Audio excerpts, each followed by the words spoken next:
Us. Hello everyone, Sensei Swift, representing VSK Jiu-Jitsu, Tankston Academy of Chicago Karate, Slayers MMA Academy, and Champion Jiu-Jitsu. Today, I'd like to talk to you about one of the first blocks that I learned in martial arts, which is the high block, or Jodan Uki, as they would call it in Japanese. Now, most of the time when you're taught the high block, you're taught that it's to protect you from an overhead attack. Overhead attacks usually look like this, when they come overhead and they're swinging down, trying to chop down into the body, okay? But I'm going to show you that the high block can also be used for straight line techniques like a jab or a simple cross, okay? Or somebody jolting a stick or something at the face or the upper area of the body, okay? So I'm going to show you the first position that we throw the high block that I was taught from our traditional kibadachi stance or karate stance, kibadachi, which is our horse stance or riding stance, okay? We have our hands in a pull position or a chambered position here. I'm going to bring my left hand over across the body slightly, and then I'm going to rise it up, turning the palm out and meeting the technique at the top. I'm rotating my hand out, the palm is facing the opponent, so the muscle overlays the bone, so you don't get a hard crash down on the bone.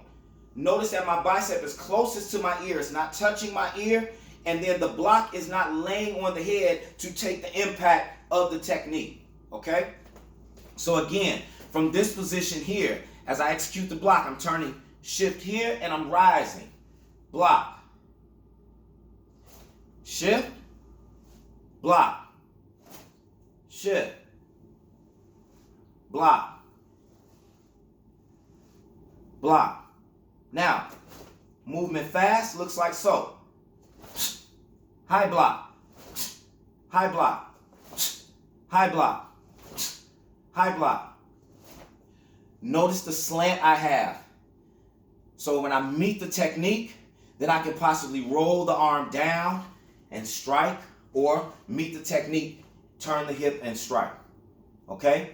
Now, the other position or for the other strike coming straight in, that's why we bring the arm here first, and then we bring it above. So as the strike is coming, I'm lifting the strike.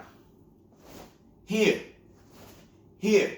Notice I'm shifting my weight to put my weight behind the block. Here.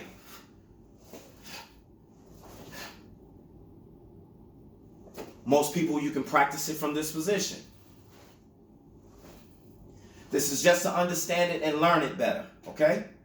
But once you get good in that, you want to start to shift and throw your weight behind the block or the technique, okay? The other way I would like to show you is from just our basic boxing or fighting stance from here, this position. The punch is coming in straight, the jab, they shooting a jab at you, or they shoot one before they throw the two, you can block. Same thing. They're coming straight in, block, block. I can block and strike, block and strike. Notice I'm not leaving it out here and then striking. Most of the time you'll see people do that in practice, and that's okay to practice that way. But get used to snapping your techniques. Block and strike, block and strike. Okay? High block and your strike. We'll get into striking in another video. Right now I just want to really focus on the high block, okay? So, you can take that and you can practice it, slow it down if you need to, and block here, here. Don't keep your hand here. Now all of that bone is going to take all of the pressure of that technique coming down or straight in. I'm turning that muscle over and blocking. This is our high block, okay? If you can use this information, even if you can, you'd like the video, I would like for you to like the video, actually, and subscribe to my page, Sensei Swift Anthony. I will be giving you techniques throughout the week, from grabs, two-hand grabs, single arm grabs, chokes, knife defense, gun defense, all types of different things. Kicking combinations, hands and feet combinations. I'm just going to share with you my experience through martial arts, which I'm teaching now, but it also helps me become a better student the more that I teach. So if you found this information useful, like the video for me. Try and get my likes up. That's all I'm trying to do. And I'm trying to, teach people how to defend themselves in a certain way, because the time is going to come where you're going to need this, and you would rather have it than not need it, than need it and not have it. Okay? So, in the meantime, practice. Make sure you always watch your back, keep your head on the swivel, defend yourself at all costs. Never let nobody take anything from you that you're not willing to give.